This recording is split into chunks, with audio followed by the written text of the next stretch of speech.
One of the things that came up in my discussion with Dr. Ewell wasn't just obviously Schenker's anti-Semitism, but Schenker's hatred towards Black people. Could you talk a little bit about that and why you think that that's not correct?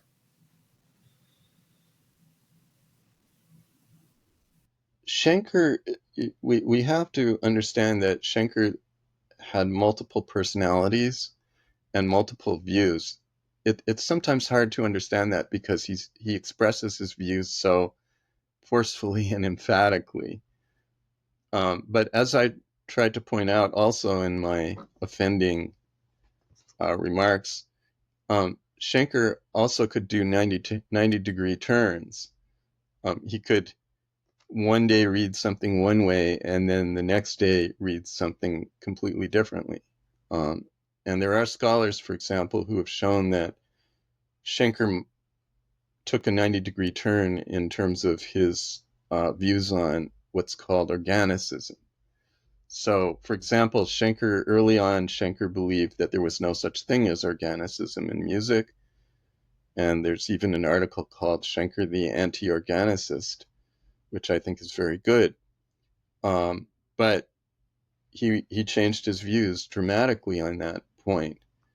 And I think Schenker went through changes of views not only in terms of how he could read pieces and look at look at different problems in music, but also regarding Black people and Jews. Also, that this evolved. One might imagine this is not hard to understand given the historical circumstances in which he lived. Okay, so in the beginning, in the early part of his life, Schenker expresses very negative views towards not just Blacks, but uh, in fact, we'll get back to where the negative statements about Blacks come from. But let's say around the time of World War One, when World War One begins with the shooting of the Archduke Ferdinand and his wife, which was the spark that started World War One. And you have to understand that Schenker was a very pro emperor. He was very pro. He was a very strong believer in the Austrian Empire. Okay, so this was incredibly offensive to him. So he makes some negative comments about the Slavs, Russians, the Yugoslavians, and so forth. Those comments are very common in Austria at that time. They're part of why there was this terrible war. I mean, the Austrians were furious that the Slavs had assassinated their royalty. This was a symbol of the empire. And you also have to understand that Schenker was very bitter about the way the Russians had treated the Jews of Galicia in their sphere of influence. And there was something called the Bayless trial, which was an accusation that a certain Jew had sucked the blood out of had murdered a non-Jewish, a Gentile child, and sucked his blood out. And this became a very widely publicized trial in Russia. It was like the Dreyfus affair in France, where Dreyfus was a Jewish soldier who was accused of betraying his country falsely. And the sources of Schenker's anti-Russian, anti-Slav, and anti-French animus are all related to these issues, the Bayless trial and the Dreyfus affair. He mentions them a number of times in his diary, okay? And you can see that he regarded them very lowly, okay? And they're both white, by the way. The French are white, as are the Russians. Now, the very hostile comments that Schenker made about Blacks are mostly centered in the immediate post-World War I period. And they have to be understood. These negative statements about Blacks have to be understood in the context of what was called the Black Shame. I will be explaining this in an article that I hope to publish, okay? But the source of this animus is that the French used black soldiers in World War I.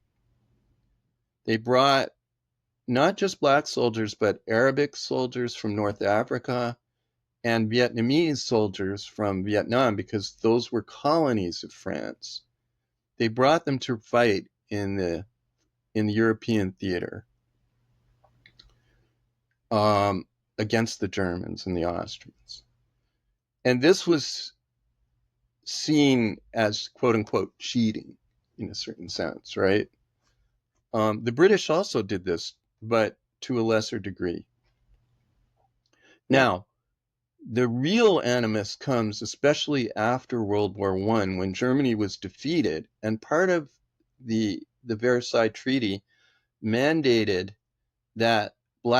mandated the French occupation of the Rhineland.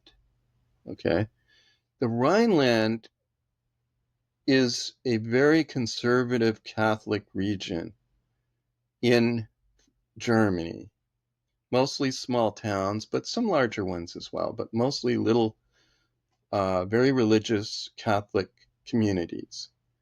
And the French brought in their Senegalese soldiers as an occupying force.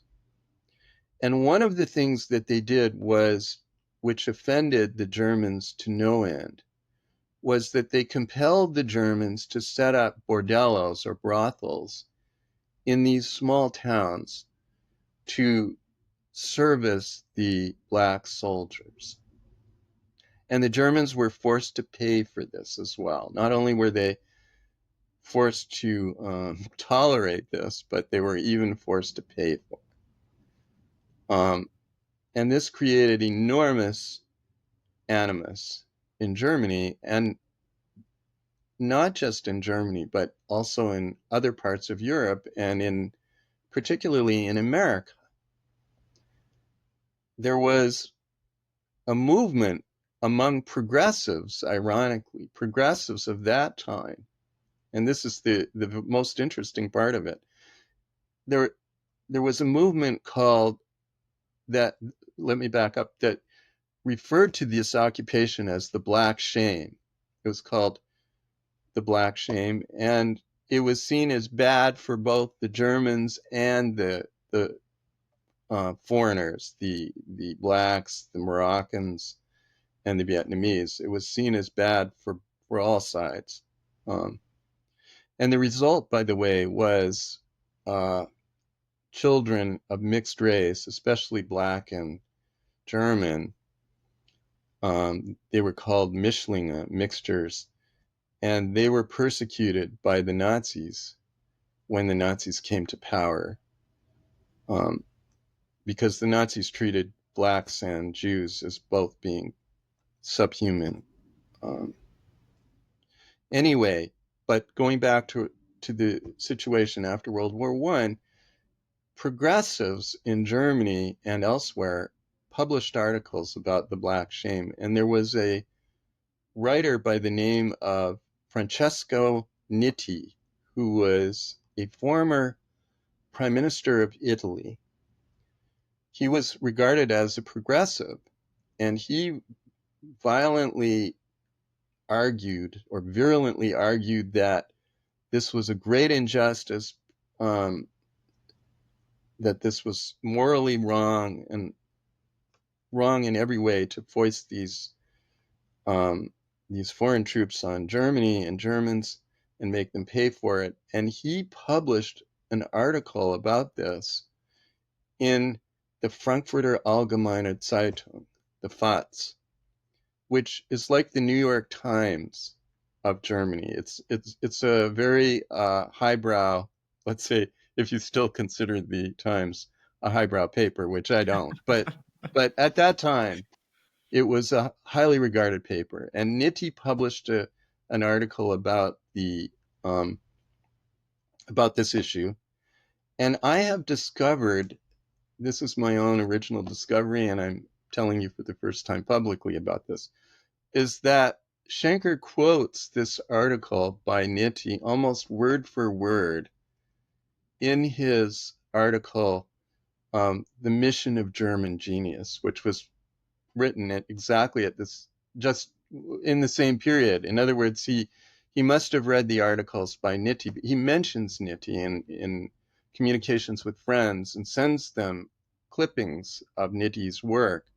So that's how I came to understand that Nitti was one of Schenker's heroes. And so in his negative comments about the French and about the Senegalese troops, they're actually taken almost word for word from this article in the Frankfurter Allgemeine Zeitung from the same period, without attribution, of course. And another thing that Nitti published in the German press was very critical comments about how German professors and educated people were being treated by the French. And you can see how Schenker must have lapped that up as well, because he hated the French.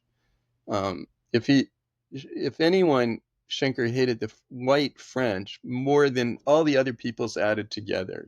He was a terrible Well, the French are anti-Francophile. easy to hate in all defense. Yeah, well, I don't know, but he just I'm just hated kidding. them. Yeah. He just hated them, and so you can see that he and Nitti were on the exact same wavelength.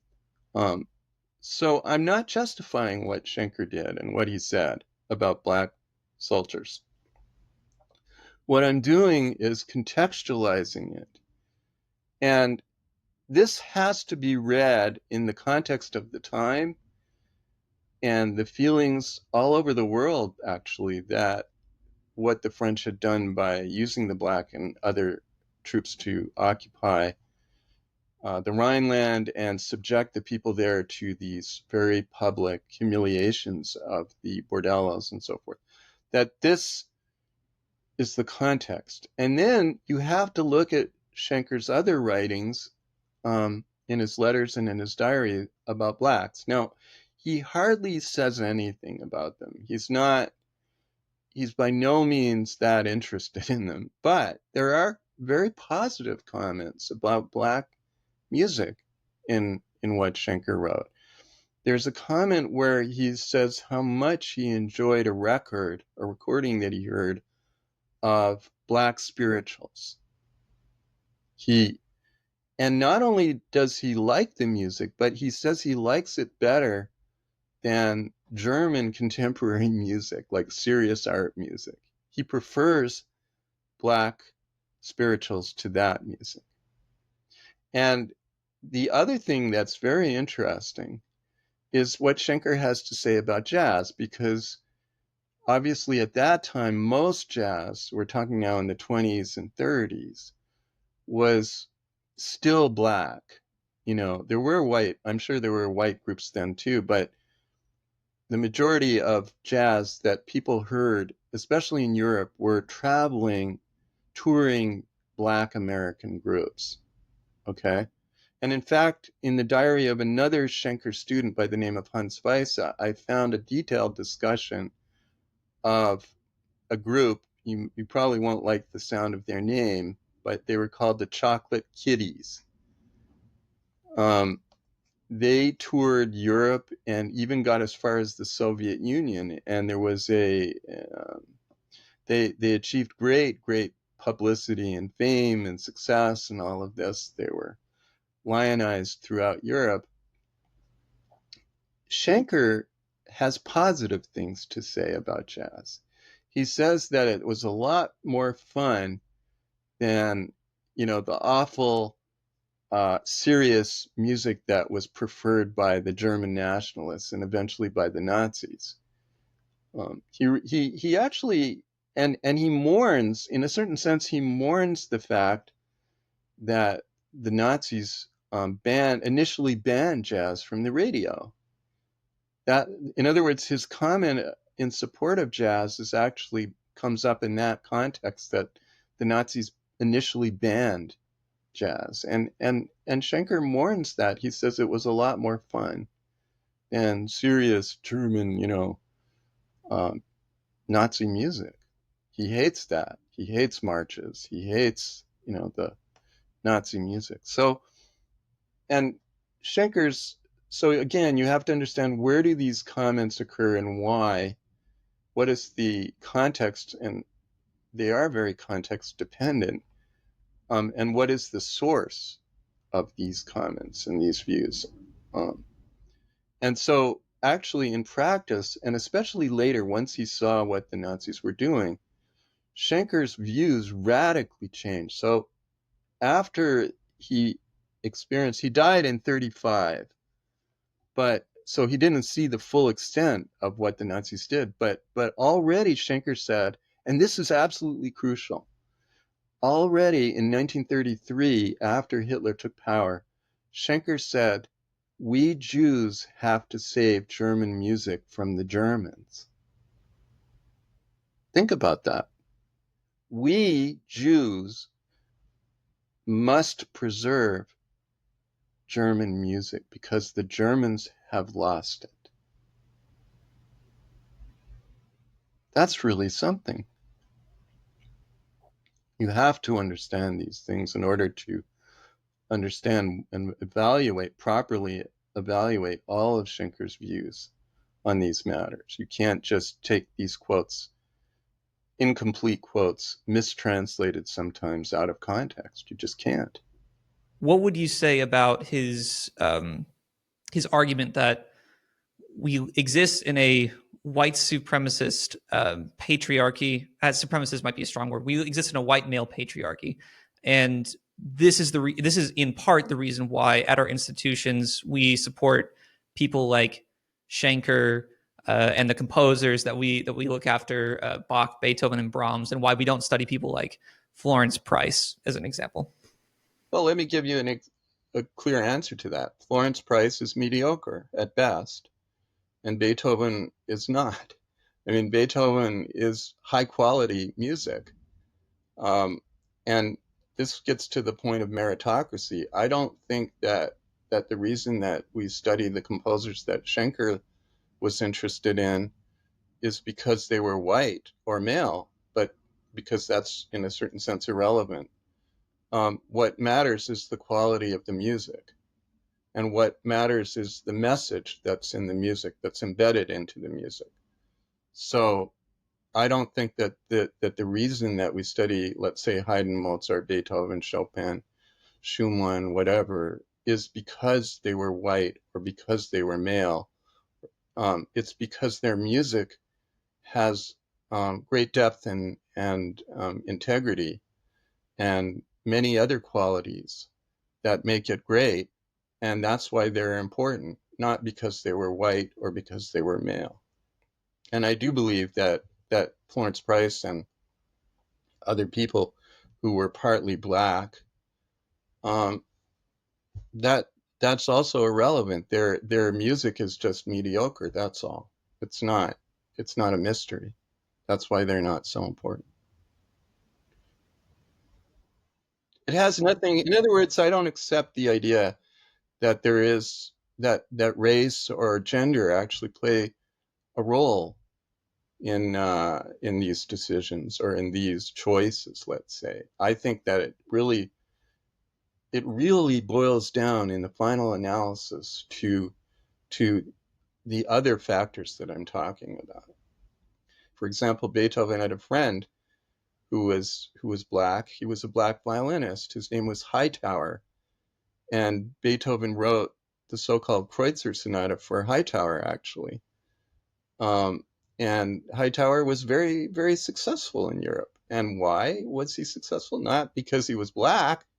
That was probably a hindrance, but because he was so talented, right? So if you have a huge talent, you know, you could still make it. If you were that good, you could, and you did.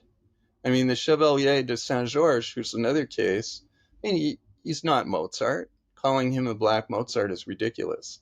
He's not on Mozart's level. But he still had a real career, and he still was greatly respected as a musician. Um, he was talented. He did it through sheer talent, and that's the way it's always been. Yes, I know that the concept of meritocracy currently within specifically universities is obviously controversial. I've always joked that when it comes to playing, some people say, "Oh, there's no differences in playing. Everybody just plays differently." I always say that theory goes out the window in the UFC. Like I can talk about how great of a fighter I am, or there's no difference in fighting whatsoever. But as soon as I get in the ring with Conor McGregor, I get destroyed, and it's not going to go anywhere. And I apologize. I know that some of these argumentations seem silly. As an interviewer, I try and put forward what I know people who wouldn't agree, who are listening, would want to hear somebody say, and just, Sure. I mean, just to get your take on that, essentially. my take is tries to be eminently logical. Okay, if I put on something by Alma Mahler, a composition by Alma Mahler, you can't tell that it's by a woman. Unless I told you it was by a woman, you wouldn't know that it was by a woman. If I put on a composition by Dora Pejacevic, who was a very, very gifted composer, probably you never heard of her, but she was important and interesting in the early 20th century. You wouldn't know it was a woman. If I didn't tell you, you wouldn't know. So I don't think that these decisions really depend so much on the gender of the person, but or the color of the person, but I think it really does depend on the actual quality. And I think that becomes truer and truer the more time passes. Let's say somebody was popular or had a career and then faded from view. But if their work is really qualitatively great, it has a very strong tendency to revive and come back into people's consciousness. So the argument that, that these elements of color, race, and all that are so important, I don't think it's true. If you read my article in Quillette magazine, I cite his quotation of Bible, and I reproduce the sentence that he left out. And when I respond in print at some point to his book, you can be sure that I will point this out too, that he misrepresented Schenker. He turned him upside down, basically, turned him on his head by leaving out the crucial sentence where Schenker says, but you can't blame them for that because of such and such and such and such. And I believe that scholars have a responsibility to be truthful. No question about this. Obviously, this is something that I've talked and written about before. One of the great responsibilities, and everybody has a responsibility to pursue truth. Obviously, truth beyond the self, so beyond the subjective, beyond the merely subjective sense of truth, but truth outside the self, because we exist in a shared reality. And academics, especially, have and a responsibility that unfortunately seems to have been abdicated in the past few years. But academics have a responsibility to pursue truth first and foremost before anything else. Pivoting just for one moment, there's a lot of skepticism around both academics and academia broadly, a lot of skepticism towards why we have these institutions anymore. In fact, if you listen to a lot of conservative commentators, there is a push to, and I'm using this specific quote, bulldoze the universities to the ground. Why do we need them? They're impractical. Can you just talk about a little bit the role of academia in society, in culture, and the importance of what it means to adopt the role, to live the role of an academic? I think this is an absolutely fundamental question, especially today, because universities are facing consequences for, let's say, some of the ills that have just metastasized over the past maybe 30 years now.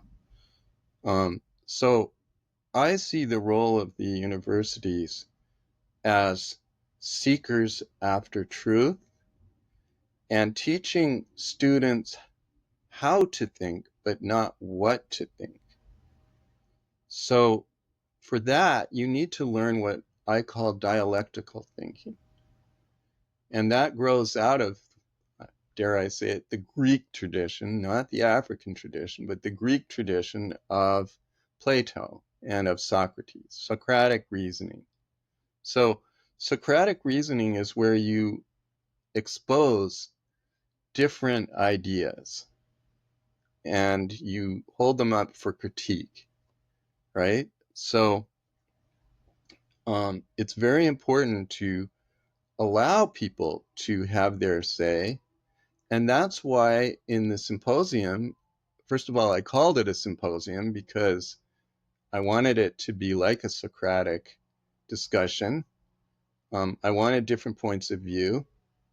And we didn't turn any of the pro-Ewell writers away for that very reason, that we wanted everyone to have their say. And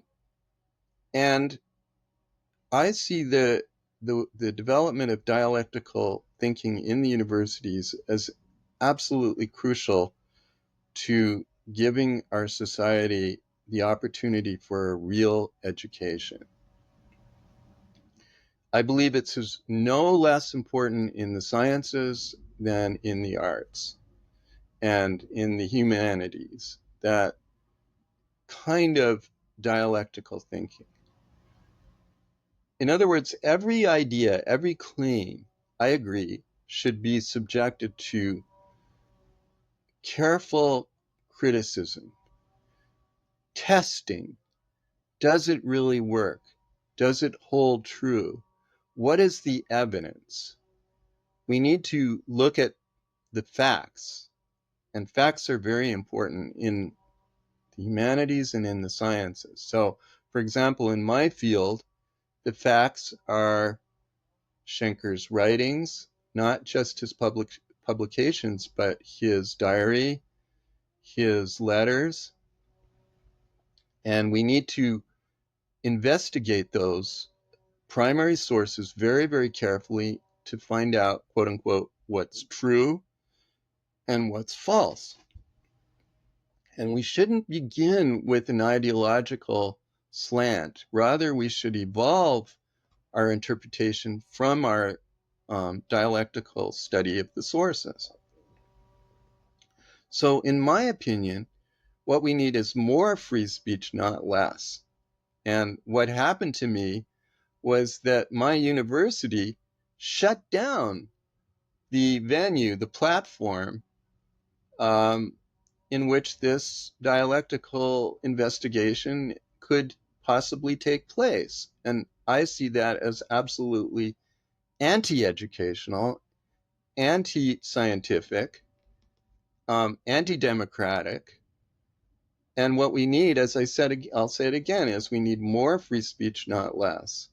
Nobody should be deplatformed, but rather what we need is we need an open pulpit, if you will, in which people can present ideas and theories and hypotheses, but one in which, let's say, basic scholarship rules, basic principles of scholarship, and ideas about truth are essentially followed. Okay? So, for example, don't eliminate from quotations things that don't support your hypothesis. And if you look at the rules of the Society of Music Theory, you'll find explicitly in the rule book that you're not supposed to do that. And yet Ewell did that. And I think he's broken the principles of the Society of Music Theory, which are not only the principles of that society, but I think of scholarship in general. And this is where and this is why and where universities have gone astray, is that they've substituted ideological prejudices and tendentiousness for the pure search for truth's sake. And I think that's absolutely crucial to the whole enterprise, the search for truth for the truth's sake, not to please any group, not to please any political party, but simply for the sake of pursuing the truth wherever it leads. That, I think, is absolutely fundamental and must be defended. And I think also if government money is being used to fund the universities, there cannot be any situation with any student, and I mean this in the sense of not just a group of students, let's say a group of Jewish students who are mistreated because they're Jewish, but not even one single Jewish or one single Black student or one single gay student should be mistreated because of who they are. So, in other words, it's not, I think the situation is much, much worse than, especially for Jews today, than it is than many people have even recognized, because you cannot allow it in any case, not once. And the fact that Jewish students all across this nation have been subjected to various forms of harassment and persecution, and the same for Jewish professors who don't toe the party line, whatever it is, that cannot continue, and we cannot allow such universities to receive public money. So I am absolutely 100% behind the move to defund any university or college that's receiving public money and that is not taking the necessary steps to prevent the persecution of any student, any one student, any single student, on the basis of innate characteristics like Jewish identity, like Black identity, like any kind of sexual orientation. That should be absolutely taboo. And it isn't, unfortunately. And the worst, the people who are suffering the most are Jewish students and professors today, by far. I'm not saying there aren't other forms of persecution, other forms of racism that are operative today in American universities. I'm not saying that, but it's so obvious.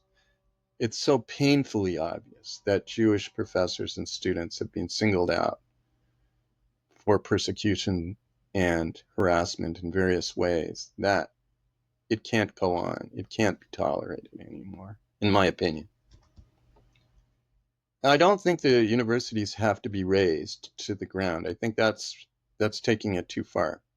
But I think that they definitely need to be chastised and definitely should have their funding removed if they don't quickly move to take appropriate measures to create a completely different environment on campus. This was something that I didn't really mention in my initial article, but oh yes, I did. Of course I did. Yes. So Ewell was pushing hard for rap music to be included in the curriculum. And it is included in many curriculums, including ours at UNT now. There was a big push to include it. And I say, okay, great, wonderful. But don't let that be a way for anti-Semitism to be injected into the curriculum. Because there's a real problem in Black and non-Black, by the way, white and other Arabic rap music too, especially in Europe and in Germany, of all places, in France. There's a huge problem with anti-Semitism in the lyrics of rap music. And this was something that is ignored by people like Ewell. So, for example, when he's advocating this, he's very quiet about anti-Semitism in the lyrics. And he's also very quiet about misogyny.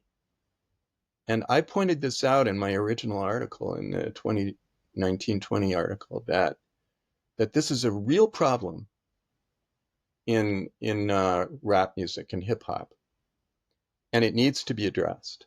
And it hasn't been. And on the contrary, you can see that today, not just Jay-Z, but others, Ice Cube, all these people, they're filled with venom against Jews and also against black women. And this really bothers me. I can't listen to that music for this reason. Yeah, you make a great point, and this is a problem that I think people are nervous to address because there's a racial tie to it. Like if this was in any other genre, if this content, I should say, was in any other genre of music, it would be much easier to address. But if you say no, I'm noticing that in rap music that there is high levels of violence, high levels of sort of hedonistic worship for the material, high levels of abusive behavior towards women or abusive objectifying of women. Uh, if you make any of those statements, then especially in an academic setting, you're just opening a can of worms that most people, I think, are hesitant to even touch. I think we need to touch it because it's so much a part of the culture. And I think it's partly responsible for where we are today. Yes, absolutely.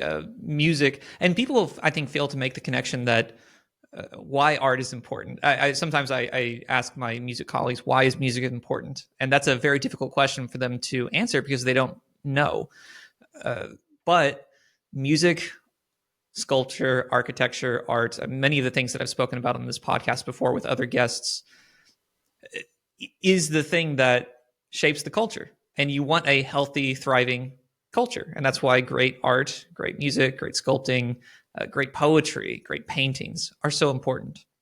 But on culture, because I don't want to get away from this, and because you are, I think, the only guest I've ever had who's genuinely experienced a vitriolic level of cancel culture. First, actually, I know I asked you before, can you describe what happened?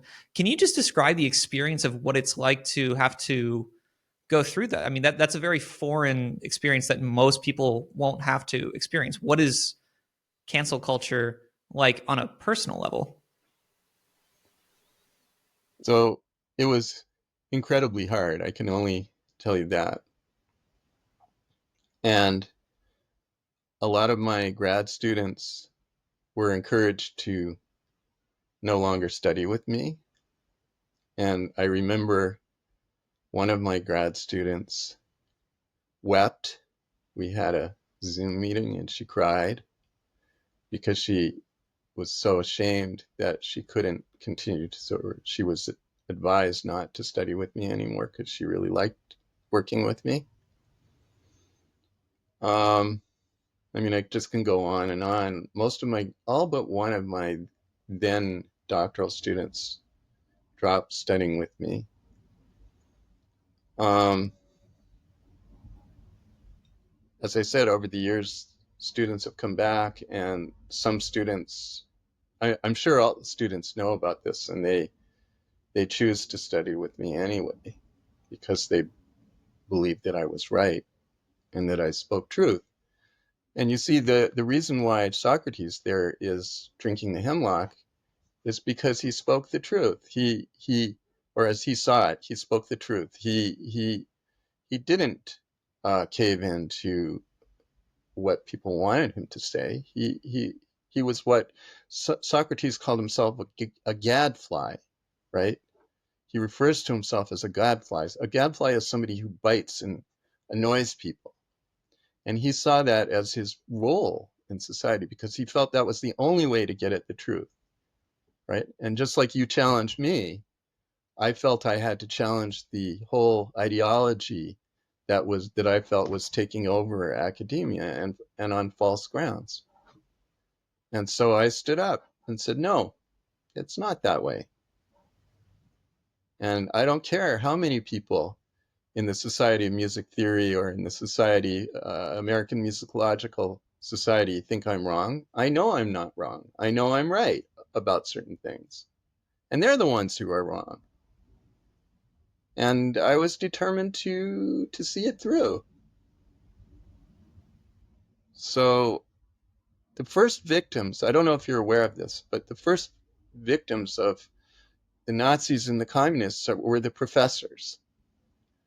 You know, the I didn't know communists that. wanted to rewrite history, and so um, they were much more basic than the Germans, than the Nazis. But you know, the communists would just take out and shoot the professors that they didn't like. Um, the Nazis, the first thing that they did when they seized power in 1933 was to fire all the professors who were Jewish or who were communists or socialists or Democrats and who they knew were not pro Hitler. They made them swear an oath to Hitler, and all those who refused were kicked out. They lost their jobs. So there was a huge number of uh, refugee professors who had no jobs left, and the lucky ones came here to America or to England or Australia or even Turkey or New Zealand or something like that. Those were the lucky few who got out and were able to continue their work, but many of them just were ended up being murdered in the Holocaust. So, so the professors are always the first, and I know that, and so knowing that, I said no, we got to stop this. We've got to talk now. We've got to push back, no matter what the cost. Did you have professors that would rally behind you, or were you sort of the lone teacher at UNT? Well, 17 of my colleagues signed a statement that was defamatory, that accused me of long-term racist actions. That was the students issued a statement accusing me of long-term racist actions. That's the quote. And the faculty issued an endorsement. That's the word they used. We endorse this student statement. Uh, Later, some of them claimed they hadn't read the statement that they endorsed, which I don't believe for a minute. Um, I'm sure they read it, but they did endorse it, and there were a few brave individuals who refused. A few in my department who refused to sign it. They were under a lot of pressure to do so, but they refused. And then outside of UNT, there was a censor resolution that the SMT people put together, Ewell's supporters in the SMT. And that received something like 950 signatures, which is a large number considering the society is not very big. But we received intelligence that at the time and later that a lot of people were coerced into signing it. They were told they had to sign, or let's put it this way, they were encouraged strongly to sign it. And one of one of my Chinese students, I have quite a few um, non-white international students. And by the way, I should mention that my wife is Korean and my children are mixed race. So the idea that I'm prejudiced against non-whites is perhaps somewhat suspect, I would say no. But anyway, one of my Chinese students told me confidentially that they had come here to escape the legacy of the um, Chinese, let's say, re-education system, right? And what did they find here in America? Now the same thing, the Cultural Revolution. Is it possible to be a professor today and not have to, I want to say, bow to the whims of the institution or bow to the whims of the state? Is it possible to be a professor and not compromise the integrity of academic inquiry? And I know you're probably a lone exception in this, in that you, and I want to get to the outcome of this in a moment, because it's been 5 years since 2020. But is it, outside of your specific case, most professors who fail to adhere to the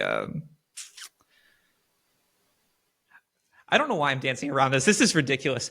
For those who don't, for those who fail to toe the line of, let's say, a Marxist leftist ideology in academia, is it possible to not do that and still be a professor? So I don't know the answer to that because I'm too old. I'm 66, you see. I was born in 1958. And I got tenure in 2001 or 2000. I can't remember the exact date now. But so I've been tenured for 25 years, right? Quarter of a century. Um, One of the things that Ewell and his friends objected to in the symposium was we published a recent graduate who had just earned his doctorate, who was anti-Ewell. And he really wanted to be published. He wanted his opinion to be published, but he said, I can't have my identity known because if it's known, I'll never get a job. And so we agreed to publish his short opinion piece anonymously. He was the only one who was anonymous, but they raised a huge rumpus about it. How could we publish someone anonymously? Well, the guy was right. Um, had his identity been known, he wouldn't have been able to get a job because so strong is the ideological conformity demanded of young professors that they're frightened. They can't say what they really think.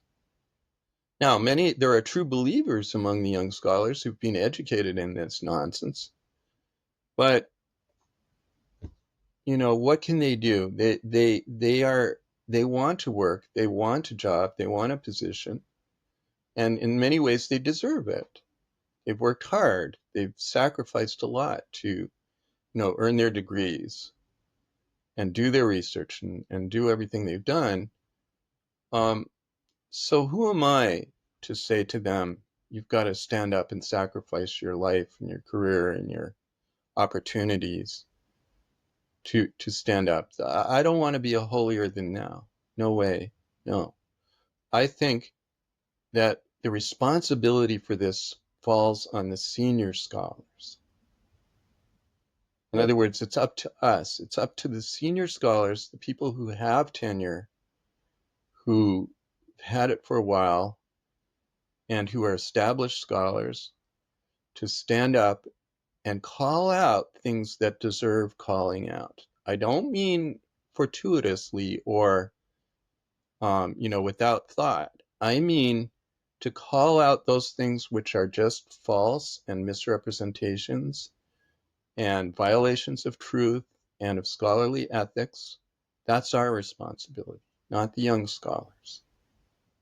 And we need to do our best to protect those young scholars who know better but don't have the opportunity to speak out under the circumstances. That's what I think. And that's very well put. And I like the distinction. It's not calling out for the sake of calling out. That would be a form of contrarianism or, at worst, sophistry. And scholars are not meant to be sophists, as we have learned from Plato's Republic and how Socrates had to deal with the sophists. On that, and on your point of speaking out, one of the things that I do, that it does trouble me, and I am concerned about it, and I'm interested in avenues through this because I don't see a way around it. But famously in the Soviet Union, it was a culture where lying was the norm, We're all going to Mm-hmm. lie to each other. We're all going to pretend. We're all going to set up a system where, all right, well, I'm not going to tell you the truth. You're not going to tell me the truth. And we're going to have a society. That doesn't seem to work. That never has seemed to work. And I've noticed that in academia, especially, and why academia is so important for anybody listening, ideas and ideas that form an academia, cultures that form an academia, leak out into the culture and public writ large. Not immediately, it usually takes a little bit of time, but most cultural problems that exist now seem to have originated in the universities, which is why the university is the best place for the battleground of ideas. And for those who want to engage in that, you should want the universities to be healthy, not a left wing platform or a right wing platform, but an academic platform where discourse can happen. I would like to, I don't want to share too much, obviously, but uh, you are involved or currently involved in a lawsuit with the University of North Texas that you are winning. And there's a bright light, hopefully, at the end of this tunnel that people like you who have been fighting for academic freedom can actually win those fights. And winning these fights is important. Is there anything that you'd like to share about this, or anything that you can share? And obviously, Well, I can share it's been a long fight. So at the beginning, they of course tried to. I filed my lawsuit, which contains a very detailed description of everything that happened to me. Um, and the university immediately tried to counter it. And you might be interested that in their documentation, in their brief to have my lawsuit dismissed, they included an article by Ewell as evidence for my academic malfeasance. You know, the fact that I was wrong and that Ewell was right, and that all these people who signed the petition against me were right, and I was in the wrong. They used Ewell's work to quote unquote work. I put that in quotation marks um, to justify dismissing my case. In his 44-page response, the judge ruled against them, and so the case went forward. We started deposing witnesses. And then the university appealed, which is rather unusual for anyone to appeal a case even before a verdict has been handed down, you know, before you get into court, and already they were appealing. They said that because UNT is a state school, because it's a state university, I had no right to sue them. They have immunity from such lawsuits. Um, and so this was a big and important issue that they claimed was on their side, that even if they had done wrong, which they didn't admit, of course, I had no cause or no grounds on which to hold them responsible. So they appealed to the Fifth Circuit Court of Appeals in New Orleans, and that added another 2 or 3 years to the whole process. Um, in the meantime, it was stalled. We couldn't do more depositions. So the three-judge panel looked at the case in great detail.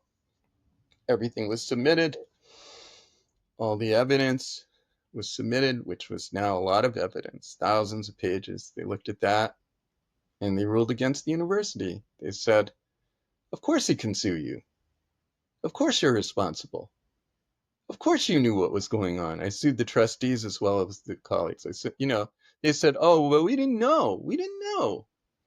We didn't know. But they said, but the lawyers on my case, on my side, said, you got a copy of everything. You trustees, you got a copy. You knew what was going on. You knew what they did to this professor. You knew every step of the way what they were doing to this professor, and you did nothing. You sat on your hands. You're liable.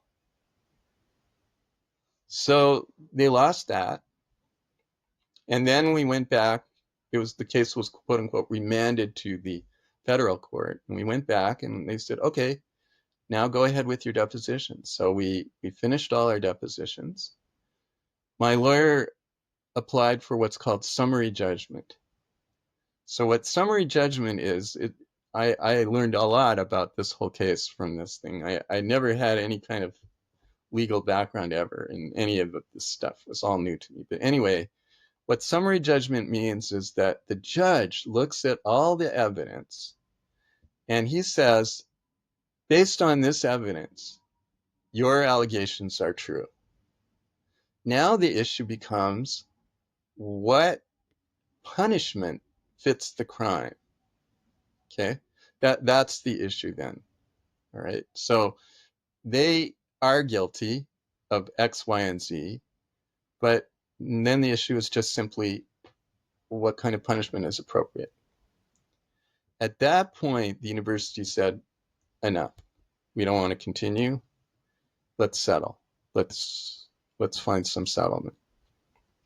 So we went through a whole bunch of settlement stuff, and now where we are is we're waiting for that to be signed, sealed, and delivered. And that's really the saga of this legal aspect of the case. Of course, it's not the whole story, because there are all these other issues that you and I have talked about, which are important. But the two issues that were discussed in the case, that were addressed in the case, was one, so what they did was they shut down the journal that I was editing because they didn't agree with the viewpoints that were against Ewell. That's what happened. So they basically, that's a simplification, but that's the actuality of what happened. They deplatformed Ewell's critics because they didn't want that kind of criticism expressed in a university journal. They thought it was bad for their image. Okay? So they shut down the journal, and they investigated me with what was called an ad hoc committee, where nobody was required to tell the truth. There was no guarantee of fairness and truth whatsoever. And who was put on that committee and what they did and all that, that was all ad hoc. They called it ad hoc, which is true, because there was no precedent for it, right? It was all like the Spanish Inquisition. We'll string him up, we'll pull a little harder on those strings, and we'll see what he says, right? He'll say, oh, I'm guilty. I did this. I did that, right? That's what it was. It was the equivalent of that. So they and then they published their results, quote unquote, on the web. So they publicized what they believed, actually, and they ignored crucial evidence that they had. Again, this is where I think it's lying, where I think it's fraud. It's academic fraud, because they knew the truth. They had the documents, but they didn't cite them properly. They didn't do, it wasn't fair. It wasn't right. They're not a court. They're not a court of law. They didn't have that right. They're just an internal, they're just nobodies. Who are they? What right do they have to grill a professor like that? None, right? That's not democracy.